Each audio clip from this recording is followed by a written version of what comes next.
সুধীমণ্ডলী, আজকে আমরা আপনাদের সম্মুখে দুইটা পালা গান নিয়ে হাজির হয়েছি। সে পালা দুই গান হইল হাসর আর কিয়ামত।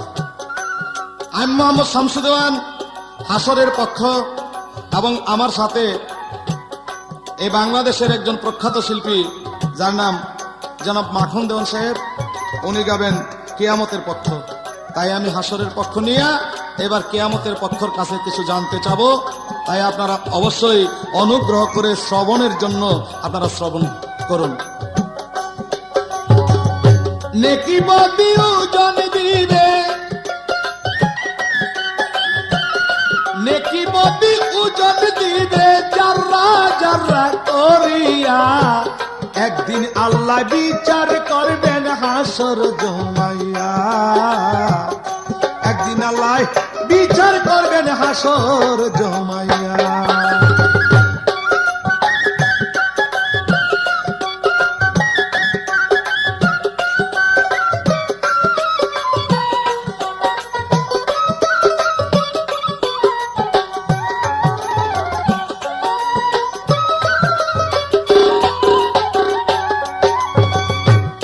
শব্দে দুনিয়া সৃজন, হায়া কোন বলিবে গৌ যেদিন আমার প্রভু নিরঞ্জন। তাই হায়া কোন বলিলে দুনিয়া বাবা কিছু রবে না, সব ভাঙ্গিয়া পানিময় হবে তখন। সব ভাঙ্গিয়া পানি থাকবে শোনেন বাইরে, আর সব ভাঙ্গিয়া পানি থাকবে বছর 40,000। 40,000 বছর পর্যন্ত পানিময় হইয়া থাকবে না এই দুনিয়া। আপনা গদেই কইয়া রে, আপনা গদেই কইয়া।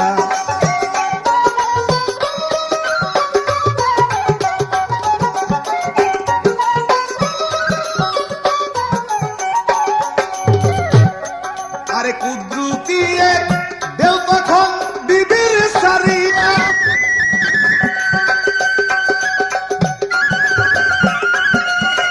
ওরে মমিন ভাই, আরে ও মমিন ভাই, কুদ্রুতি একটা পাস তখন বিবির সারিয়া। এইবার দেউয়ে দেউয়ে বাড়ি লাইগা, দেউয়ে দেউয়ে বাড়ি খাইয়া কাবাকি যাবে হইয়া। একদিন আল্লাহ বিচার করবেন হাসর জমাইয়া, একদিন আল্লাহ বিচার করবেন হাসর জমাইয়া।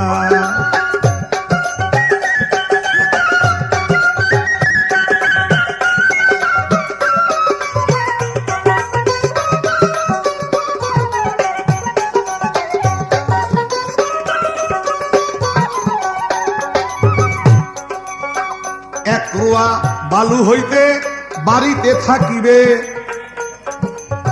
তামাম এই দুনিয়া যেমন আবার পয়দা হবে। 40টা পৃথিবীর সমান হবে রে ভাই ভূমি। সেই ভূমিতে আর সেই ভূমিতে বিচার করবে আপে কাদের গনি। সেই ভূমিতে কাদের গনি সিংহাসনে বইয়া, মানুষের বিচার করিবে কাজী রূপ ধরিয়া। তারপরে 40 দিন পর্যন্ত বৃষ্টি বর্ষণ হবে। আরে হাসরের মাঠের মাটি নরম হইয়া যাবে, গেজা দিয়া উঠবে রে মানুষ গেজাইয়া গেজাইয়া। তখন আল্লাহ চাইয়া দেখবে আপনা গদেই কইয়া।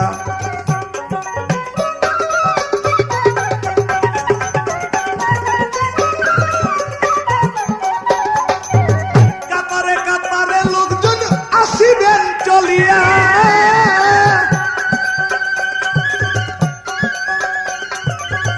ও মমিন ভাই,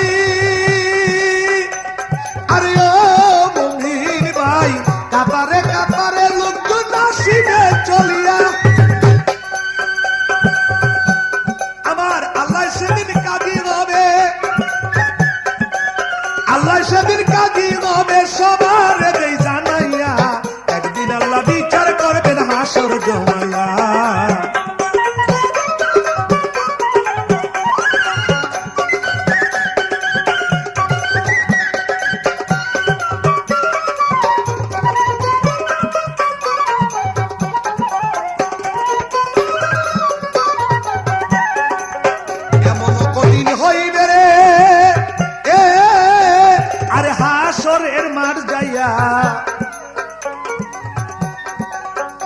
দেওয়ান কান্দিতেছে অন্তরে ভয় পাইয়া রে, অন্তরে ভয় পাইয়া।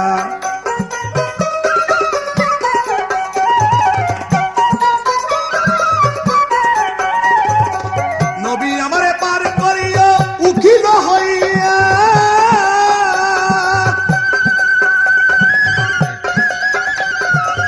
নবী আমায় পার করিয়া উঠিল সাজিয়া। আমি তোমার বৃক্ষ গোলাম, আমি তোমার বৃক্ষ গোলাম নিয়রে পার করিয়া হাসর জমায়া। একদিন আল্লাহ বিচার করবে হাসর জমায়া।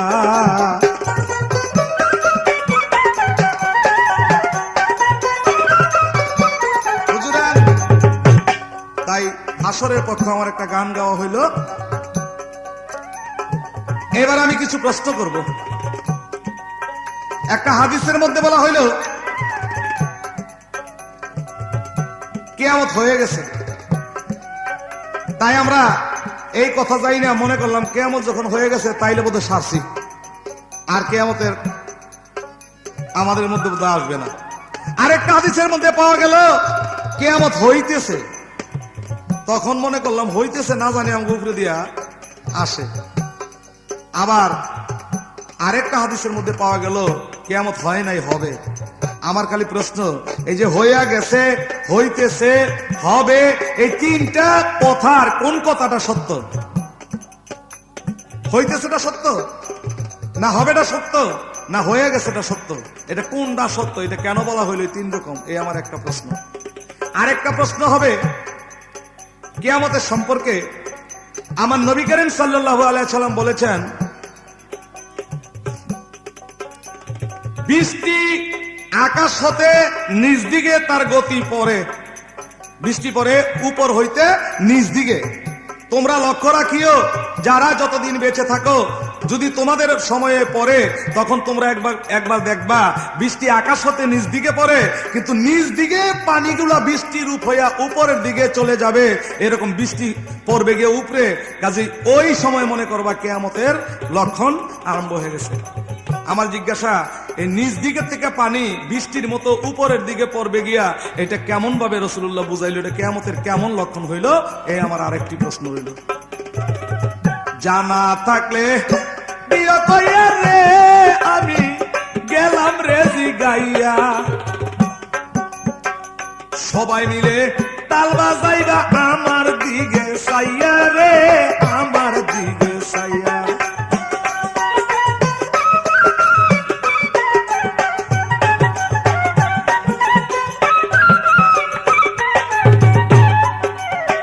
এই তো আবার জিজ্ঞাসা রইল, তুমি দিও কইয়া।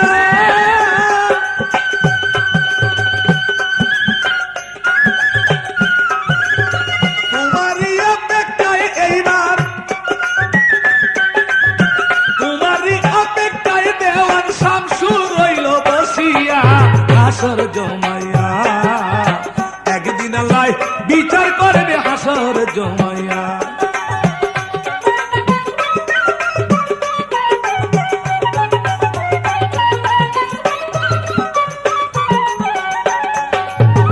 বাহাত্তর কাতারে হইবে উঠিবে চলিয়া, আর ৭২ কাতারে হইবে লোক উঠিলে আসিয়া।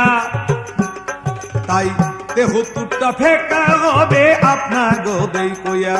তাই জিনিন চানের বিচার হবে, করবে বিচার রব্বিল আলামিন। পার করিয়া নিবে যার নাম রহমতুল লিল আলামিন। আল্লাহর এক নাম হইল রব্বিল আলামিন। গেছে আল্লাহ কইয়া আমার রহমতুল লিল আলামিন নামে নবীরে দেয় দিয়া রে, নবীরে দেয় দিয়া।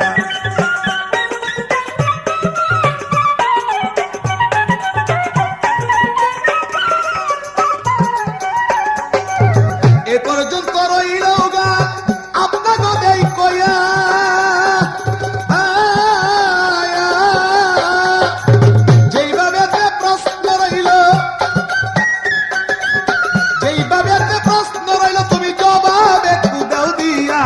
হাসর জমাইয়া একদিন আল্লাহ বিচার করবে হাসর জমাইয়া।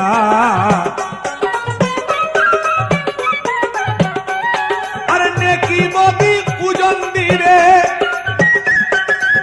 নেকি বদি ওজন দিরে, যারা যারা করিয়া হাসর জমায়া, একদিন আল্লাহ বিচার করবেন হাসর জমায়া, একদিন আল্লাহ বিচার করবেন হাসর জমায়া, একদিন আল্লাহ বিচার করবেন হাসর জমায়া। আসসালামু আলাইকুম সুধীজন,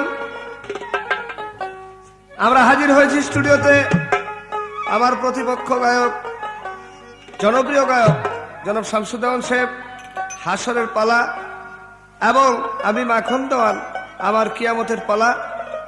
তাই সবার প্রতি প্রীতি ও শুভেচ্ছা রেখে সেই পালা আরম্ভ করছি। আমার প্রতি প্রশ্ন করেছে, আমি চেষ্টা করব সুন্দর এবং সুষ্ঠুভাবে তার জবাব দেওয়ার জন্য।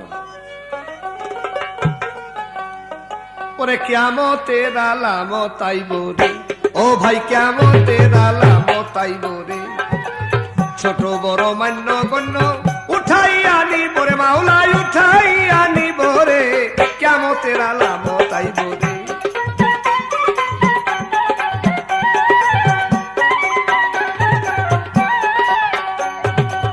উঠাইয়া দিবে ইমান, সংখ্যা বেশি হবে বেঈমান, সর্বকাজে মিথ্যা কথা বলব রে।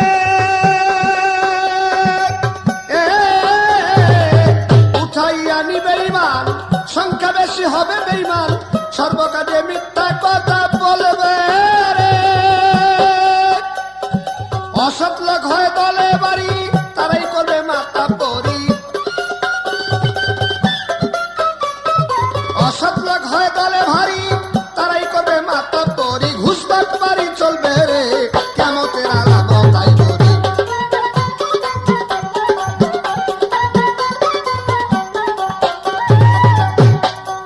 বাইরে ভাই উঠাইবে নারীর পর্দা, হইয়া যাবে বেপর্দা, শরম লজ্জা কিছুই না থাকিবে রে।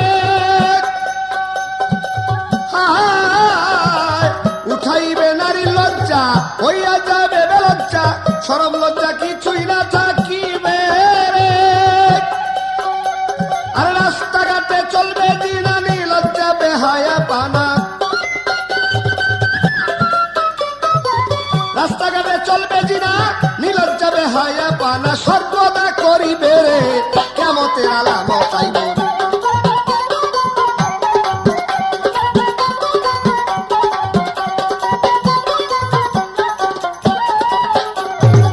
কোরআন হাদিস ছেড়ে দিয়া, রং তামাশার পুঁতি দিয়া, মত্ত হইয়া মানুষ সব থাকিবে রে।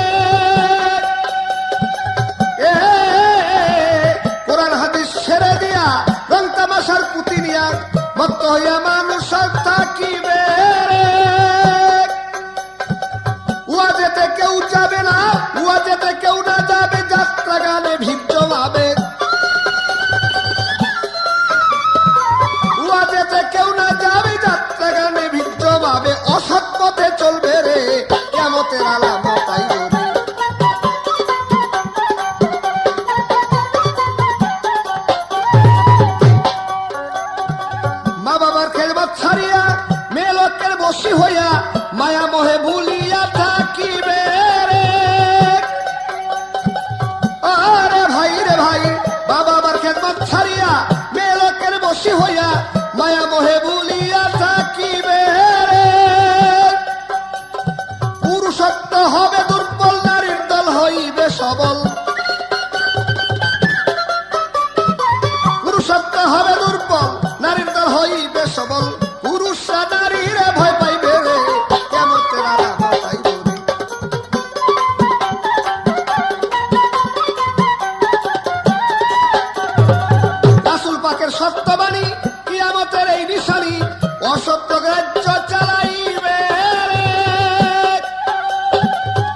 কেউই বলতেছে কিয়ামত হয়ে গেছে, কেউই বলতেছে কিয়ামত হইতেছে, আবার কোরআন হাদিসে বলে কিয়ামত হবে, বলে হয়ে গিয়ে থাকলে তো বাঁচছি না, হয়ে যেটা গেছে সেটাই এক কিয়ামত, আর হইতেছে ওইটাই এক কিয়ামত, আর হবে যেটা সেইটাই এক কিয়ামত।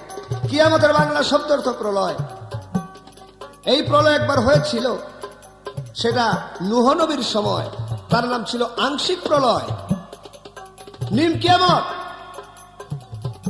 নূহ নবীর 81 জন উম্মত, তার 4 ছেলের মধ্যে 3 ছেলে আর সে নিজে, আর দুনিয়ার যত কিছু আছে, গাছ বৃক্ষ পশু পাখি সব ছিল জোড়া জোড়া, আর বাকি সব জল উচ্ছ্বাসে সম্পূর্ণ জল প্লাবনে তলায় গিয়ে ধ্বংস হয়ে গেছে। তার নাম ছিল আংশিক প্রলয়। এটা একটা হয়েছিল, কোরআন বলছে সূরা লুতের মধ্যে, লুত নবীর সময়।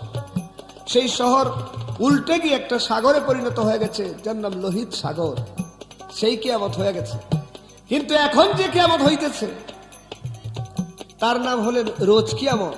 রোজ রোজ হচ্ছে, যখন যে মারা যাবে তার জন্য তখনই কিয়ামত। তাহলে রক্ষা নাই। আর 3টাই সঠিক, হইতেছে, হইবে, হয়ে গেছে। 3টাই একটা 3টা কালে বিভক্ত করেছে, যেমন অতীতকাল, বর্তমান কাল আর ভবিষ্যৎকাল। প্রত্যেক দিন যে মানুষ মারা যায় তার জন্য, যে যখন মারা যায় তখনই তার জন্য কিয়ামত, যার নাম রোজ কিয়ামত, নাম ক্ষুদ্র প্রলয়। তাই এটা হইতেছে। আর হবে যেদিন ইসরাফিলের সিংহায় টাক দিলে সমস্ত ধরনী, সমস্ত পৃথিবী সব চূর্ণ বিচূর্ণ হয়ে যাবে, সেইটার নাম হইল মহাপ্রলয়। সেইটা হবে, সেটা এখনো হয়নি। এই তার একটা প্রশ্ন। দ্বিতীয় প্রশ্ন করেছে আমার রাসূল পাক সাল্লাল্লাহু আলাইহি ওয়াসাল্লামের কাছে হযরত আলী কারিমাল্লাহ ওয়াজহু জিজ্ঞেস করলেন, ইয়া আল্লাহর হাবিব, কিয়ামত আমরা কেমনে বুঝতে পারবো? তখন বললেন, আল্লাহর হাবিব আলী, শোনো, সব সময় বৃষ্টি উপর হইতে নিচে বর্ষণ হয়, উপরে মেঘ বেঁধে বৃষ্টি বর্ষণ হয়, কিন্তু দেখবে যেদিন নিচ হইতে বৃষ্টির পানি উপর দিকে উঠবে, সেই দিনে মনে করবে আর বেশি দিন বাকি নাই, কিয়ামত হবে। সেটা কি? দলিল স্পষ্ট প্রমাণ করে। এই জন্য আমার এই গানটা, উঠাইয়া নিবে ঈমান, সংখ্যা বেশি হবে বেঈমান, সর্বকালে মিথ্যা কথা বলবে, আরে অসৎ লোক হয়ে বলে বাড়ি, তারাই করবে মাথা পরি। অসৎ লোক হয়ে বলে ভাই, তারাই করবে মাথা পরি, ঘুষবাট বাড়ি চলবে রে, কিয়ামতের আলামত তাই বলি।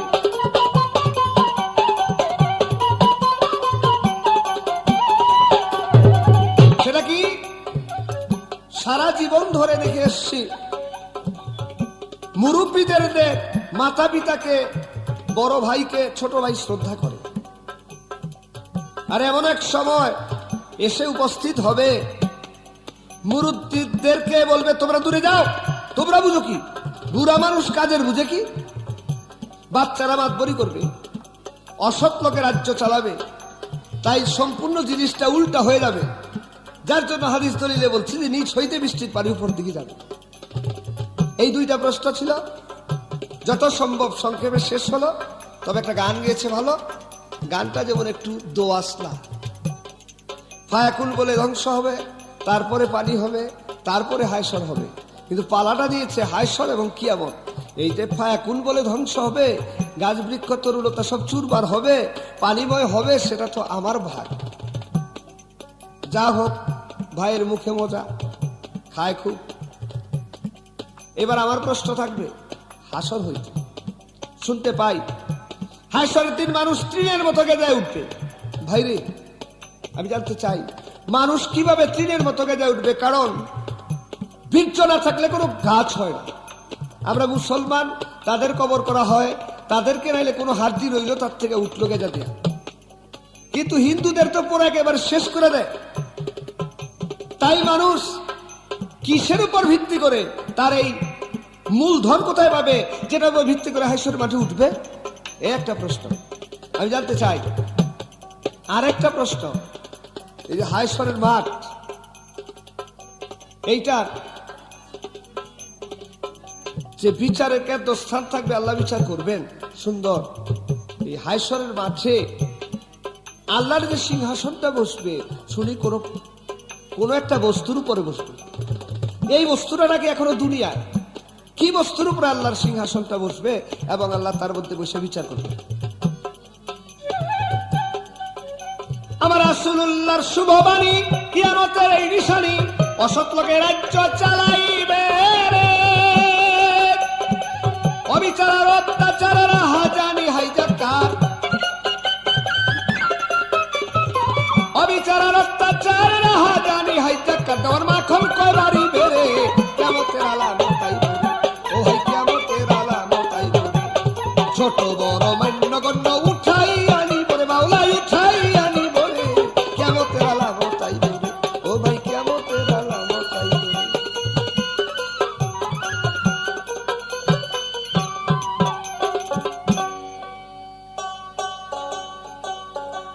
বাহ, এবার কিয়ামতের পক্ষ নিয়ে যেই ধরনের কথাবার্তা আপনাদের সম্মুখে মাখন দেওয়ান তুলে ধরছে, আমি সত্যিভাবেই আপনাদের নিকট এই কথাই বলবো যে এই ধরনের কথাবার্তা যদি আমাদের সম্পূর্ণভাবে আলাপ আলোচনার মাধ্যমে আমাদের ভিতরে চলে আসে বা আমরা সেটাকে হৃদয়ঙ্গম করি, তাইলে অবশ্যই আমরা ওই পাপ কাজ হতে অনেক দূরে সরে থাকব। তবে এবার আমার সামান্য কিছু দোষের মধ্যে ফেলাইলেন, সেটা ছিলেন যে কোন ফায়া কোনের একটি ব্যাপার। তাই আমার একটা গানের মধ্যে ছিল, কোনে বলে করিলেন সৃজন, ফায়া কোন বলিবে যেদিন প্রভু নিরঞ্জন। সে ফায়া কোন বললে আর কিছু বলতে কিছু থাকবে না। এই কথাটা, মূল কথাটা বলাতে নাকি তার কিছু অংশ আমি গ্রহণ করেছি না। ফায়া কোন আর কোন বললেই যে আমি কিয়ামতের অংশ গ্রহণ করলাম, সেটাই না। কিন্তু আরম্ভ করতে হইলে, আরম্ভ যদি করতে হয় তাহলে কিয়ামত দিয়া হাসর, হাসর দিয়া কিয়ামত, এই ধরনের কথা হবে। কারণ হাসরের পক্ষ যদি কিয়ামতকে কিছু না জিজ্ঞেস করে তাহলে কিয়ামতে কিছু বলতে পারবে না। আর কিয়ামতের পক্ষ যিনি, তিনি যদি হাসরের কিছু জিজ্ঞেস না করে তাহলে তিনিও বলতে পারবে না। যার জন্য শুরুর যখন আরম্ভ হয় তাকে শুরু বলা হয়। এই শুরুর প্রথম ভাগ দিয়া হাসরের কথা, কিয়ামতের কথা একই জায়গা থেকে আসবে। যাকে এবার আমার দুইটা প্রশ্ন করেছে, আমি চেষ্টা করব জবাব দেওয়ার জন্য। আর সেটা হলো, মানুষ যদি গেজা দিয়া ওঠে তাহলে সেই মানুষ গেজা দিয়া যদি ওঠে তাহলে মুসলমান যদি এন্তেকাল করে তাহলে তার হার থাকতে পারে, সেই হারের থেকে না হয়তো সেই গেজা দিয়া উঠতে পারে। কিন্তু হিন্দু, বুদ্ধ, খ্রিস্টান, নাসারা, ইহুদি, পৃথিবীর ভিতর যতগুলা মানুষ, তারা কিভাবে উঠবে? আমি তার জবাব করব অবশ্যই। এবং আল্লাহর সিংহাসন সেদিন হাসরের মাঠের মধ্যে বসাবে, তখন একটা বস্তুর উপর বসাবে। এটা কিসের উপর বসাবে, সেই জিনিসটা নাকি আজ পর্যন্ত দুনিয়াতে আছে। আমি অবশ্যই তার জবাব করব একটা গানের মাধ্যমে।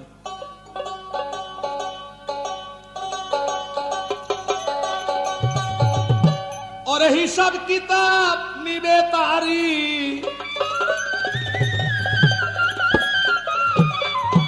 ওরে হিসাব কিতাব নিবে তারি। আরে বলছে আমার পরুয়ার, হাসরের মাঠ জমাইয়া করিবে বান্দার বিচার।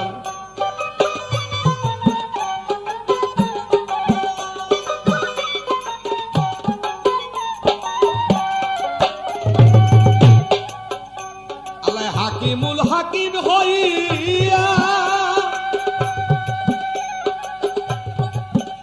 অগ বিচার করবে সাই কিবরিয়া।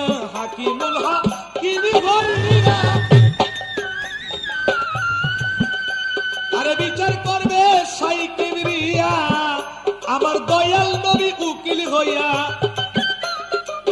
দয়াল নবী উকিল হইয়া, আমার দয়াল নবী উকিল হইয়া তখনই করবেন উদ্ধার। হাসরের মাঠ জমাইয়া করিবে বান্দার বিচার।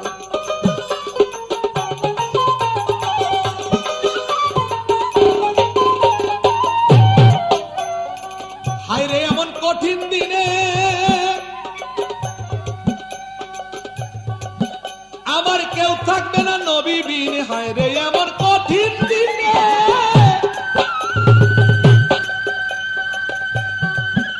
আমার কেউ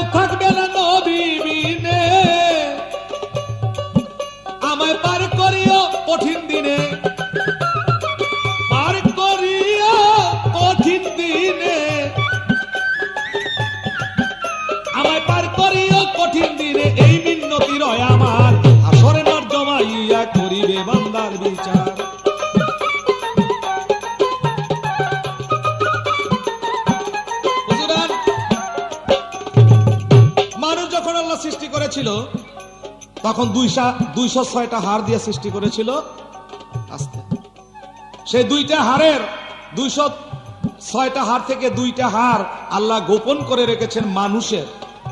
তাইলে যদি মানুষ বুঝায়, তাইলে বুদ্ধ, খ্রিস্টান, হিন্দু বলতে কোনো জাত আসে না, এখানে বুঝায় মানুষ। হিন্দুরও মানুষ, মুসলমানও মানুষ, খ্রিস্টানও মানুষ, জগতের সমস্ত মানুষ। এই মানুষের হাড় গোপন করে রেখেছে, সেটা হাসরের মাঠে বেলগায়েব কুয়া হতে, একটা বেলগায়েব কুয়া আছে, এই বেলগায়েব কুয়া হতে এবার ওই হাড়ের থেকে পানি জন্মাইয়া ওই পানি দিয়ে একটা বৃষ্টি বর্ষণ করাবে। সেই বৃষ্টিটার নাম থাকে বীর্য বৃষ্টি। এই বীর্য বৃষ্টি যখন মাটির মধ্যে ছড়াইয়া পড়বে, তখন ওই মানুষ তৃণের মতো, ঘাসের মতো গেজায় গেজায় উঠতে থাকবে, ধান গাছের চারার মতো। যে যথায় আমরা মরেছি, যে যথায় রয়েছি, ওইভাবে আমরা উঠতে থাকব। এই ছিল তার একটি প্রশ্ন। আরেকটি প্রশ্ন রইল, সেটা হলো আমার আল্লাহ রাব্বুল আলামিনের সিংহাসন ফেরেশতা 8 জনে ধইরা টান দিয়া এবার উপর দিয়ে উইরা আইনা এবার হাসরের মাঠে বসাইয়া দিবে। সেই কিসের উপরে বসাবে? সেটা একটা মস্ত বড় কাহিনী, বললে হয়তো অনেক সময় লাগবে, না বললেও চলবে না, যেহেতু সমস্ত লোকেরই শোনার দরকার। সে মক্কা কাবার ঘর তৈয়ার করার সময় লাভ লালন কুহু ছাড়া আবু কাহে ছাপা মারোয়া 5 পাহাড়ের পাথর দ্বারা কেবলা কাবা রচনা। তার মধ্যে পাথরের একটি রাজা ছিল, সেই রাজাটা ছিল, তার নাম ছিলেন আলমিন।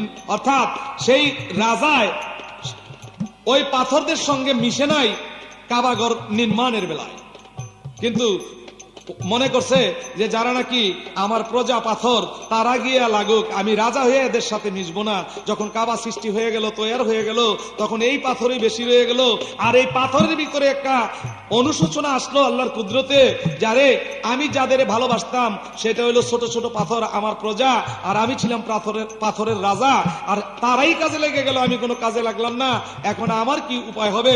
এই পাথর যখন অনুশোচনা করলেন, তখন আমার আল্লাহ রাব্বুল আলামিন বলেছেন, পাথর যাও, আমি তোমার মনের আশা পূর্ণ করব, তুমি বাইতুল মুকাদ্দাসে চলে যাও। তাই বাইতুল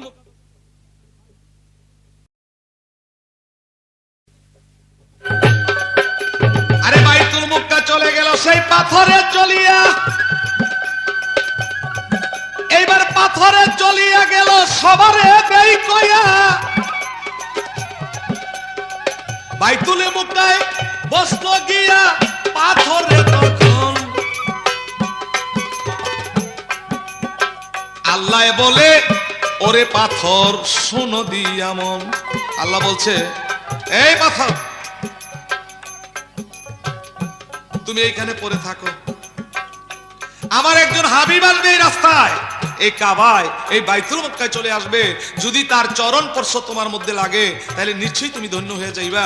যার জন্য আমার নবী করিম সাল্লাল্লাহু আলাইহি সাল্লাম মেরাজ যাইবার পথে ওই পাথরের উপর যখন পাড়া লাগছিল, এই পাড়া লাগার সঙ্গে সঙ্গে এবার পাথরের জবান খুলে বলছে, হে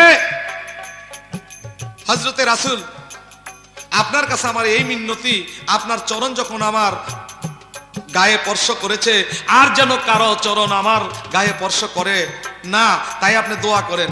তাই নবীর দোয়ায় সেই পাথর বাইতুল মুকাদ্দাসের মধ্যে উঠন্ত অবস্থায় রয়েছে, যেটা বাইতুল মুকাদ্দাসে শূন্যের পাথর, আর ওই পাথরের নাম হইলেন আলমিন মিজান পাথর। সেই পাথর হাসরের মাঠে বসাবে, আর ওই পাথরের উপরে আমার আল্লাহ রাব্বুল আলামিনের সিংহাসন থাকবে। তারপরে 313টা মিম্বর থাকবে ডাইন দিকে, 312টা মিম্বর থাকবে ডাইন দিকে, এবং একটা মিম্বর থাকবে তার বাম দিকে। তখন বিচার কার্য শুরু করবে আমার আল্লাহ। এই পর্যন্ত ছিল তার কথা, আমি তার মীমাংসা করলাম। এবার কিয়ামত সম্পর্কে আমার জিজ্ঞাসা থাকবে, তুমি জবাব দিবা। এই কিয়ামতের আগে আল্লাহ মালিক কোন একজন ভালো একজন জ্ঞানী লোকের 12টা মাইয়া জিবরাইল ফেরেশতার হাতে, মানে জিবরাইল ফেরেশতার ধারা তার পাখার উপর ভর কইরা আকাশে নিয়ে তার 12টা মাইয়া উঠায় রাখলো।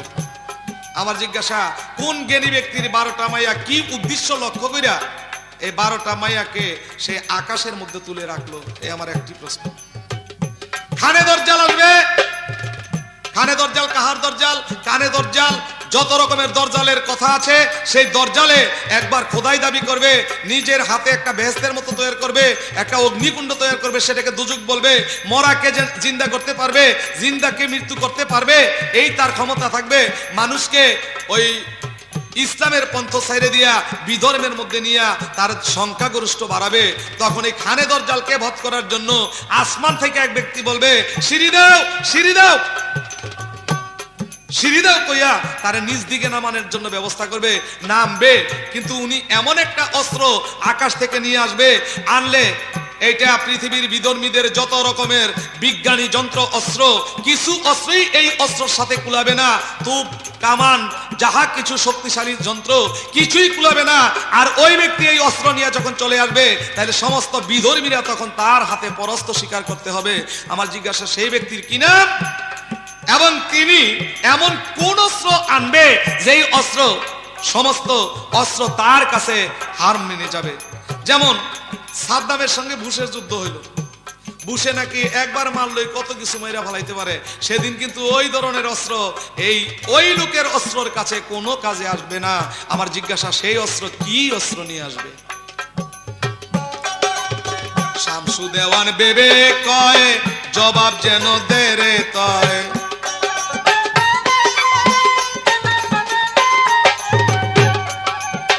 শামসু দেওয়ান ভেবে কয়, জবাব যেন হয় রে নিশ্চয়। শামসু দেওয়ান ভেবে কয়,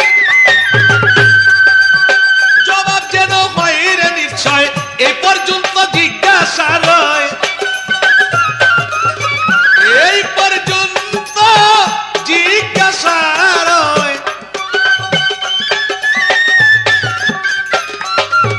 এই পর্যন্ত জিজ্ঞাসা রয়, ভাঙ্গা কথার সমাচার। হাসরের মার জমাইয়া করিবে বান্দার বিচার, হাসরের মার জমাইয়া করিবে বান্দার বিচার, হাসরের মার জমাইয়া করিবে বান্দার বিচার। চমৎকার। আমার প্রতিপক্ষ আমার প্রশ্নগুলির জবাব রেখে আমার কাছে নতুন ভাবে দুটি প্রশ্ন করেছে। প্রশ্ন দুটি, কোন জ্ঞানী ব্যক্তি এবং তার 12টি মেয়ে সহ জিব্রাইল পাখায় করে আকাশে বা আসমানে নিয়ে গেলেন কেন? সেই জ্ঞানী ব্যক্তিকে 12টি মেয়ে জিব্রাইল নিয়ে যাওয়ার উদ্দেশ্য কি? 2 নম্বর প্রশ্ন, খানে দরজাল এসে যখন সমস্ত পৃথিবীকে জয় করতে চাইবে, তখন আসমান হইতে এক ব্যক্তি বলবে, আমাকে সিঁড়ি দাও। সেই ব্যক্তিকে সিঁড়ি নিয়ে যখন আসবে, তিনি তার কাছে একটি অস্ত্র থাকবে, পৃথিবীর কোনো অস্ত্র তার সামনে কুলাবে না।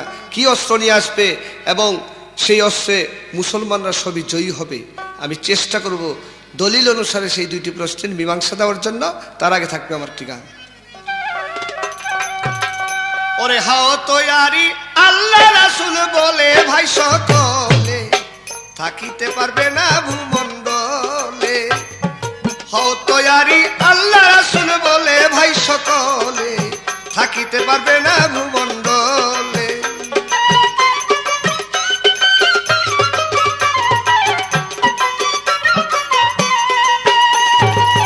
রংবহলার বালা খানা, বাবারে টাকা করি সোনারে দানা, চাইতে হবে সকল কিছু ফেলে। রং বেরঙ্গের শাড়ি গাড়ি, রং বেরঙ্গের শাড়ি গাড়ি, দালান কোঠা পাকা বাড়ি। রং বেরঙ্গের শাড়ি গাড়ি, দালান কোঠা পাকা বাড়ি, পরিয়া থাকবে ধরা তলে ভাই সকলে থাকিতে পারবে না ভূমণ্ডলে।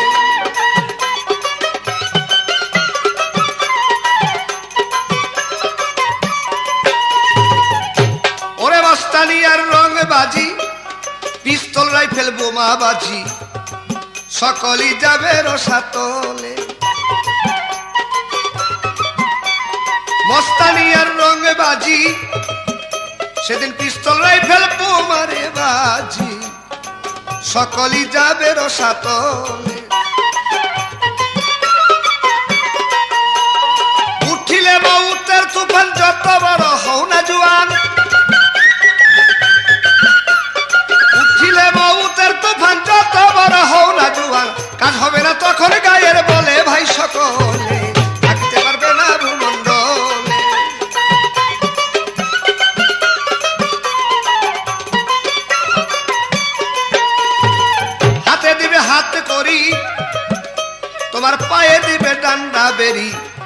গ্রেপ্তারি পরোয়ানা এলে, হাতে দিবে হাত করি, পায়ে দিবে ডান্ডা বেরি, গ্রেপ্তারি পরোয়ানা এলে। চলিবে না ফাঁকি চুকি, খাসমনিবের খাজনা বাকি, চলিবে না ফাঁকি চুকি, খাসমনিবের খাজনা বাকি, ধরি আনিবে আজরাইলে ভাই সকলে, থাকিতে পারবে না ভূমণ্ডলে।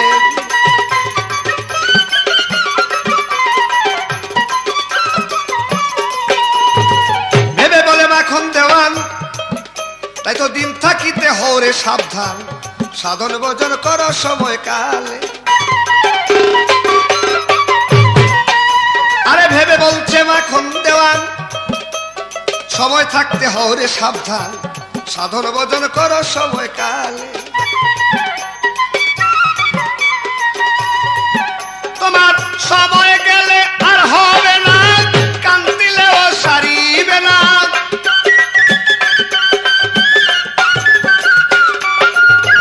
সময় গেলে কাজ হবে না, কান্দিলেও সারিবে না।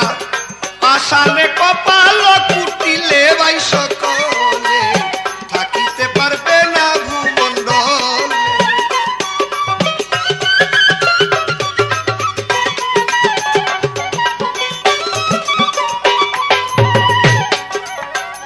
আমার কাছে জিজ্ঞাসা করে, ভুলি নাই তা মনে পড়ে, ধীরে ধীরে বলবো সবার স্থলে।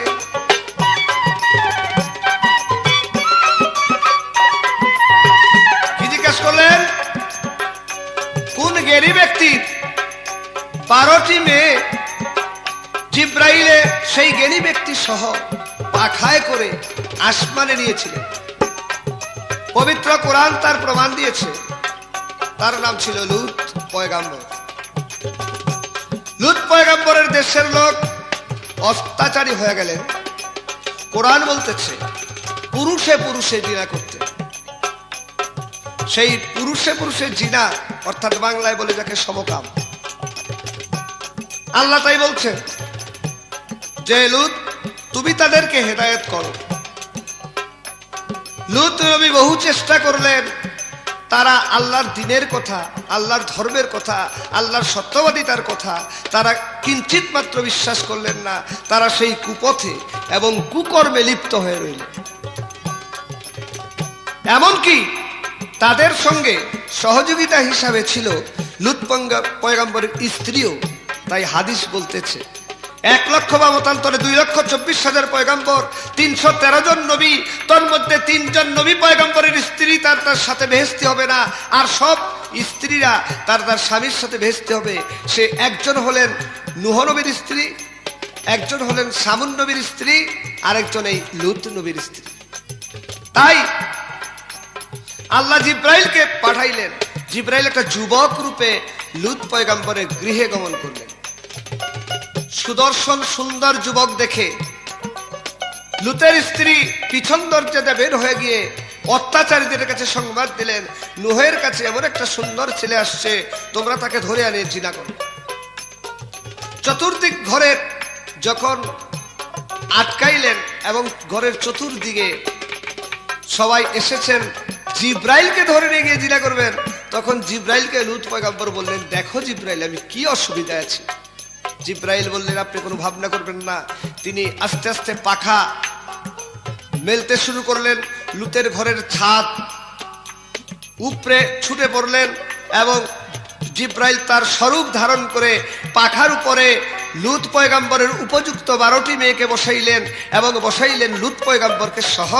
আর জিব্রাইল যখন সেই পাখায় ঝাপটা দিলেন, সঙ্গে সঙ্গে শহরটা উল্টে গিয়ে পাপীরা সম্পূর্ণ ধ্বংস হয়ে গিয়ে ওইখানে একটা সাগর অবস্থিত হলো। আজ পর্যন্ত জেদ্দার কাছে সেই সাগর আছে। লূত পয়গম্বরের নাম অনুসারে ওই সাগরের নাম হয়েছে লোহিত সাগর। এই তার একটা প্রশ্ন ছিল। আর এক কথা জিজ্ঞাসা করেই ভুলি নাই তা মনে পড়ে, ধীরে ধীরে বলবো আমি খুলে।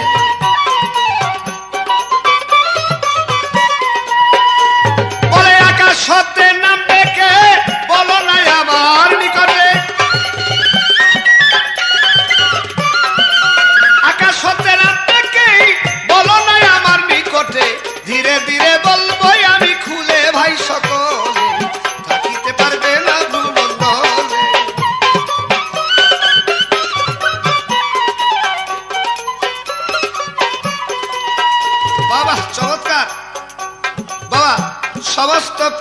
মধ্যে যখন আধিপত্য বিস্তার করতে থাকবে, সেই খানে দজ্জাল যিনি মার গর্ভ থেকে 40 বছর বয়সে সন্তান প্রসব কইরা এক হাতে বেহেশত এক হাতে দুজক, বহু মানুষকেই বেহেশতের লোভ লালসা দেখিয়া তার দলে নিবেন এবং তার একটা চোখ থাকবে লেপা পোছা বা কানা, তার জন্য তার নাম কানা দজ্জাল। কপালে কোরআনের 3টা হরফ কাফের রে, মুমিন বান্দারা দেখবেন, এই জন্য তার নাম খানে দজ্জাল। মাথায় একটা শিং থাকবে, এই জন্য তার আরেকটি নাম কাহার দজ্জাল। তিনি যখন মদিনার দিকে ধাবিত হবেন, তখন মদিনার মুসলমানদের নেতৃত্ব দিবেন এক লোক, আমার রাসূলুল্লাহর শুভবাণী, তার নাম হবে হযরত ইমাম মেহেদী। রাসূল বলছেন, আমার পিতার নাম আব্দুল্লাহ, মার নাম আমিনা, তার পিতার নামও থাকবে আব্দুল্লাহ, মার নাম আমিনা, তার নাম থাকবে মোহাম্মদ, তার উপনাম থাকবে বা উপাধি থাকবে ইমাম মেহেদী।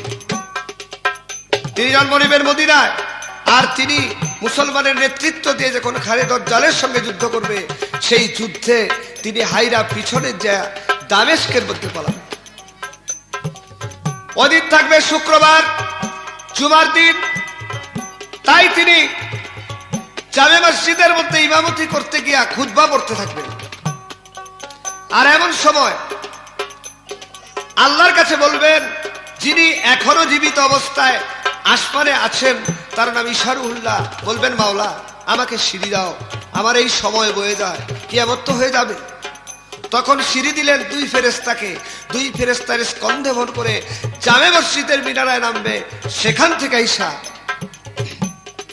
ইমাম মেহেদীর হাতে হাত দিয়ে সে মুসলমান হবে এবং তার একটি অস্ত্র থাকবে, সেই অস্ত্রের তুলনা পৃথিবীতে নাই। যারা মুমিন বান্দা তাদের মুখের সেই বাণী, নারায়ণ তাকবীর, আল্লাহু আকবার। এই অস্ত্র যখন প্রয়োগ করবে, বেদিনদের প্রাণ তখন কেঁপে উঠবে, তাদের হাতিয়ার হাত হতে খসে পড়বেন এবং খানে দজ্জাল কতল হবে, মুসলমানের রাজিত্ব আবার কায়েম হবে, সমস্ত ধরনী জুড়ে মুসলমানরা তখন রাজিত্ব করতে থাকবে। এই ছিল তার জিজ্ঞাসনা, সবাতে করলেন বর্ণনা, আমার কথা এলো এবার চলে। বাহ, সুন্দর। বীর্য বৃষ্টিতে ভিত্তি করে মানুষ গেজে দিয়ে উঠবে। পবিত্র কোরআন তো ভাই বলেছে, মানুষ এবং জিনের বিচার আমি করব, জিন আর ইনসানের বিচার করব। তাহলে মানুষ যদি বীর্য বৃষ্টি দিয়ে গেজে উঠে, জিনকে তো আমরা দেখি না, তাদেরকে তো মাটিতেও কবর দেওয়া হয় না, তারা কিভাবে হাশরের দিন উঠবে? এই একটা প্রশ্ন। হাশরের মাঠ আল্লাহ জবাবে সব শুনি গেজা দিয়ে উঠবে, উপর দিকে মাথা, নিচের দিকে পাও। এর মধ্যে হাদিস কোরআন প্রমাণ করে 2 জন গেজায় উঠবে, উপর দিকে পাও আর নিচের দিকে মাথা। তারা এরকম উল্টা কেন? এই তো 2টা জিজ্ঞাসনা, সবাতে রইল এখনা, ধীরে ধীরে বলবে তিনি খুলে।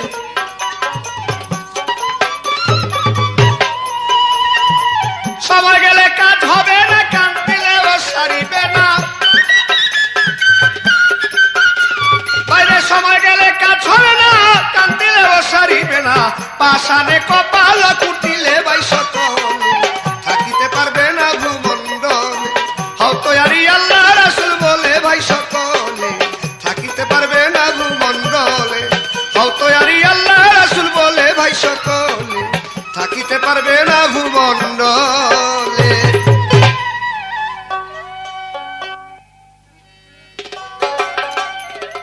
বেশ সুন্দর জবাব। এবার সুন্দর জবাব দিয়া 2টা প্রশ্ন আমার কাছে করেছে, আমি তার জবাব দিতে চেষ্টা করব। সেই 2টা প্রশ্ন হলো, আমি বলেছিলাম মানুষ উঠবে বৃষ্টি, সেটা বীর্য বৃষ্টি হবে, সেই বীর্য বৃষ্টির জন্য তখন মানুষ উঠবে। এবার প্রশ্ন আসলো যে মানুষ যদি বীর্য বৃষ্টি দিয়ে ওঠে, তাহলে বিচার তো জিনেরও হবে, তাহলে জিন কি করে উঠতে পারে এবং জিন কিভাবে উঠবে, তার একটি প্রশ্ন। সমস্ত মানুষ হাসরের মাঠে উপর দিকে মাথা, নিচ দিকে পাও, এরকম দিয়ে গেজায় উঠবে, কিন্তু 2 ব্যক্তি উপর দিকে পাও দিয়ে গেজায় উঠবে কেন? এই 2টাই প্রশ্ন, আমি চেষ্টা করব তার জবাব করার জন্য।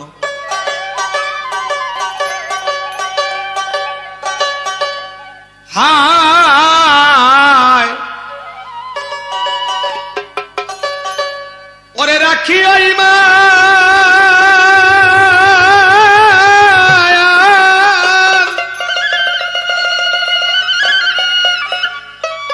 হাসরের দিন দয়াল নবী রাখিবে সম্মান রে রোজা কর নামাজ পড় রে ও ভাই যত মুসলমান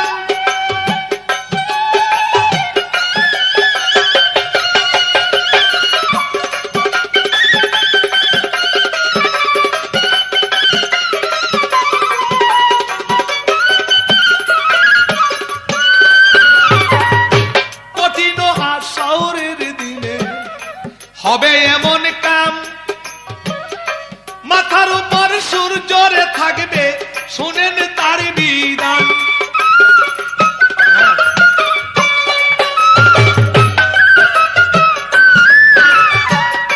মাথার উপর সূর্য থাকবে সবারে দেই কইয়া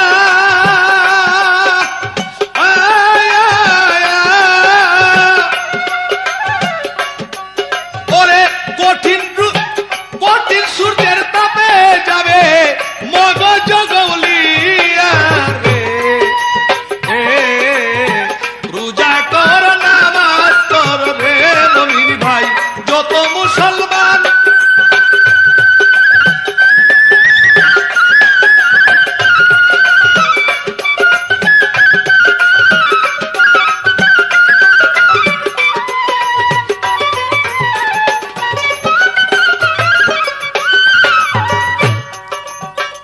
মুমিন বান্দা যারা হবে তারা নূরের দাস পাইয়া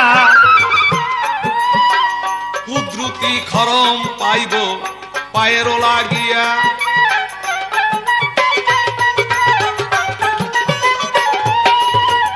কুদরতি খরম পাবে রুমাইল পাবে হাতে আল্লাহর কুদরতি বিছনা পাবে মাটিতে বসিতে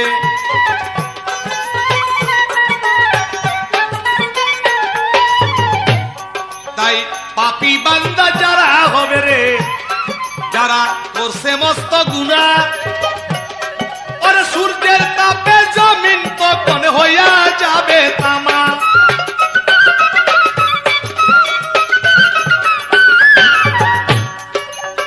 তাই দেখিয়া শামসু দেওয়ান ভাবিয়া অস্থির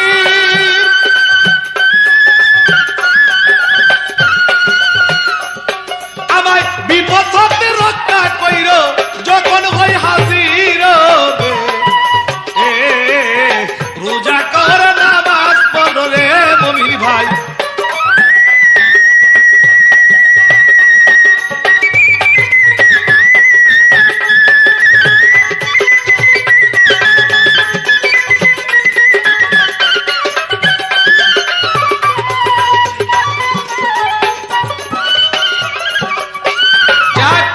এই গানের ছন্দ আমি রাখিলাম বারণ এইবার আমার কাছে কিছু করছে জিজ্ঞাসন গো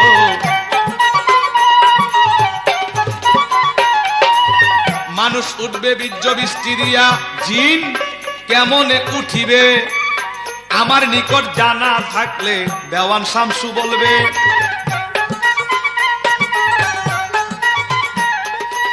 জিনের একটা শহর আছে কেউ যাই না ও জানে না এই পৃথিবীর ভিতরে থাকে দূরে থাকে না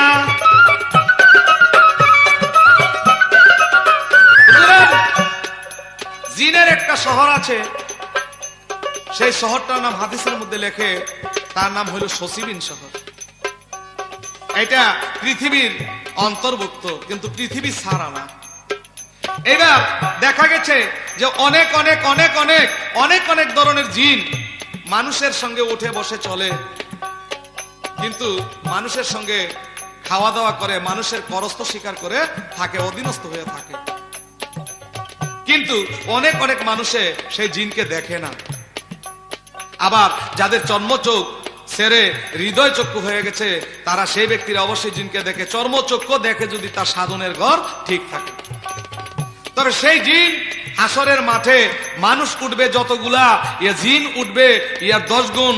আল্লাহ বলেছে মানুষ যাহা সৃষ্টি করেছি জিন ইয়ার 10 গুণ, আর জিন যাহা সৃষ্টি করেছি ফেরেশতা ইয়ার 10 গুণ। কিন্তু সংখ্যা করা যাবে না যে কতগুলা। তাই সেই জিন হাসরের মাঠে উঠবে, সেটা তো পানি দিয়ে সৃষ্টি হয় নাই, জিন তো হইল আগুনের তৈয়ার, সেই আগুন দিয়ে সৃষ্টি হয়েছে।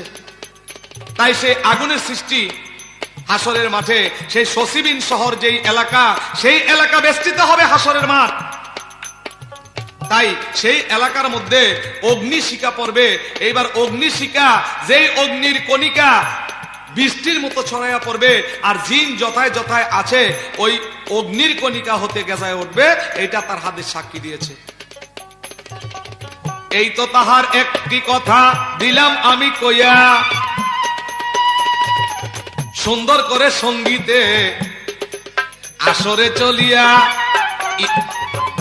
আবার ইহার বেশি বলা যায় না, এইটা ক্যাসেটের হয় গান। ওরে আমার কাছে জিজ্ঞেস করে শোনেন মুসলমান, আরে কথা জিজ্ঞেস করে জবাব দিব দিয়া।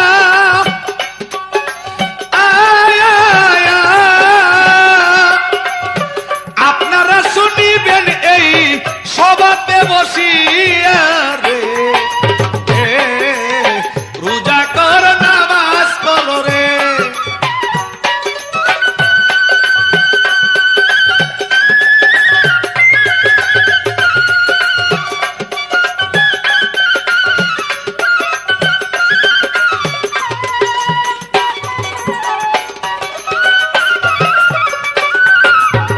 মানুষ উঠবে উলঙ্গ হইয়া, ঊর্ধ্ব দিকে থাকিবে নয়ন। সবার মাথা ঊর্ধ্ব দিকে থাকিবে তখন।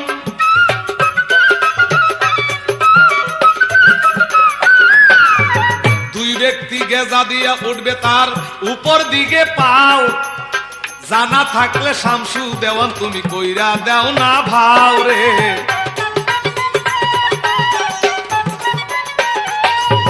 তাহার কথা যদি বলি হাদিসে আছে রে বহুত। আরে দুই ব্যক্তি গেজা দিয়া উঠবে, যার নাম হারুত আর মারুত।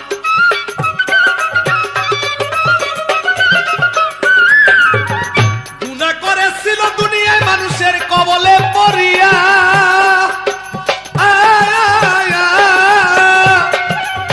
তাহার সাজা দিতে আছে আজ পর্যন্ত দুনিয়ায় রাখিয়া রে।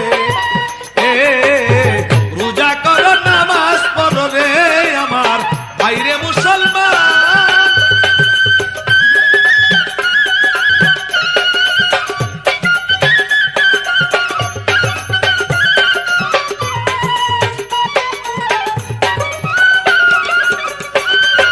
হুজুরা, একদিন আল্লাহর নিকট ফেরেশতারা বলেছিল, মাবুদ রে, তোমার বান্দারা নাহরমানি কাজ করে তবু তুমি তাদের ভালোবাসো। আল্লাহ বলেছে, ফেরেশতা, এই যে নাহরমানি কাজ করে তবু আমি তাদের ভালোবাসি, কারণ এই বান্দা আমি তৈরি করেছি আমার বড় আউশের, বড় পেয়ারা করে আমি এই বান্দাদিগকে সৃষ্টি করেছি। তবে দেখ রে, 6টা রিপু দিয়েছি তাদের মধ্যে, এই 6টা রিপুর তাড়না সহ্য কইর যারা যারা আমার নাম লয়, আমি ওই জন্যই বান্দাদের উপর খুশি হয়ে যাই। একবার যদি আমাকে স্মরণ করে আমি 10 বার স্মরণ করি, এই জন্য খুশি হয়ে যাই যে তবু যে তারা আমাকে লক্ষ্য করে ডাকে। কিন্তু তোরা ফেরেশতারা এই 6টা রিপুর বসবাস যদি হইতি, 6টা রিপু তোদের মধ্যে থাকতো, তাহলে তোরা কোনদিন আমাকে ডাকতে পারতি না, হয়তো ওই প্রবঞ্চনার মধ্যে পরে তোরা ডুবে থাকতি। এবার হারুত মারুত দুই ফেরেশতা কয়, কোন কি প্রভু আপনি দেন, আমাকে রিপু দিয়ে পাঠান, আমরাও পরীক্ষায় সম্মুখীন হই। এবার বেশি না, কাম রিপু দিয়া পাঠাইলো পৃথিবীতে। পাঠানোর পর এক বাচ্চার কাছে থাইকা তারা বিচার আচার করে, আর বিচার আচার করতে গিয়া এক মহিলা তাদের কাছে আসলো বিচারের জন্য। সেই মহিলা ছিল তখনকার যুগে পরম সুন্দরী, যার নাম ছিলেন জহুরা। এই বিচার করতে গিয়ে এই সুন্দরীকে দেখে এবার কাম ভাবে বান মাইরা বসে। এবার জহুরারে কয়, তোমার বিচার সূক্ষ্মভাবে করব, কিন্তু একটা কথা, তোমার যৌবন শুধু আমরা আহরণ করতে চাই। আরে কোন কি এটা কথা হইল?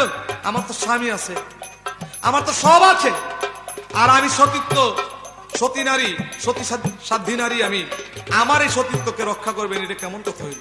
এই সতীত্বকে নষ্ট করে দিবেন, এটা কেমন কথা হইল? কয় না, তাইলে বিচার করব না। কয় ঠিক আছে, বিচার করেন, দেখা যাবে। মেয়েটা বড় জ্ঞানী ছিল, বুঝতে পারছে যে তারা মানুষ না। এবার দাওয়াত বাড়িতে নিছে, বাড়িতে নিয়ে কিছু নিশাযুক্ত জিনিস খাওয়াইলেন, কিন্তু ফেরেশতারা খান না, তবু নিশা হিসাবে খাইতে পারলেন, যারে কয় মদ। খাওয়ার পরে আরো কিছু অপকর্ম করেছে, আরো কিছু অন্যরকম করেছে, কিন্তু জহুরার সঙ্গে কোনো অসৎ ব্যবহার করতে পারেন নাই। এবার জহুরা কয় তোমরা কি ফেরেশতা? কয় হ্যাঁ। কয় কি কইয়া ওঠো, কি কইয়া নামো? কয় এসমে আজম। তো এসমে আজম যদি কইয়া ওঠো আর নামো, তাইলে আমার শিখাইতে হয়, এই উঠোনেরটা শিখো। এবার উঠোনেরটা শিক্ষা বাইরে যখন গিয়া সে উঠবে, বলার সঙ্গে সঙ্গে উঠে গেল উপরে, আর ফেরেশতারা মদ খায় নেশার বশবর্তী হয়ে পড়ে রয়েছে। আল্লাহ কয় এই ফেরেশতারা কি করব তোমাদের বিচার? তখন বলছিল মাবুদ রে, দুনিয়াটা ক্ষণস্থায়ী, অনেকদিন যাবে না, ধ্বংস হয়ে যাবে, এই দুনিয়ার ভিতর রেখে আমাকে সাজা দাও। তখন ওই দুই ফেরেশতাকে বাবুল পাহাড়ের মধ্যে একটা গুহার মধ্যে উপর দিকে পাও, নিচ দিকে মাথা দিয়া সাজা করতেছে। আজ পর্যন্ত, কিয়ামত পর্যন্ত সাজা করবে। যেদিন একটা ফেরেশতার গায়ে দুইটা বাড়ি পড়বে, সেদিন কিন্তু এই ফেরেশতা দুইটা বাড়ি খাইলেই কিয়ামত শুরু হয়ে যাবে। কিন্তু সেই ফেরেশতারা হাসরের দিন উপর দিকে পাও দিয়া, নিচ দিকে মাথা দিয়া গেজায় উঠবে, আর বলবে হারিয়ে ফেলছি, আর পাবো না, হারিয়ে ফেলছি, আর বোধহয় পাবো না। তখন তারা হারাই ফেলছে। কি হারাই ফেলছে? ওই যে এসমে আজম জহুরাকে বলেছিল, সেই এসমে আজম বিচারা পাবে না বিদায়, তখন বলবে হারিয়ে ফেলছি, হারিয়ে ফেলছি।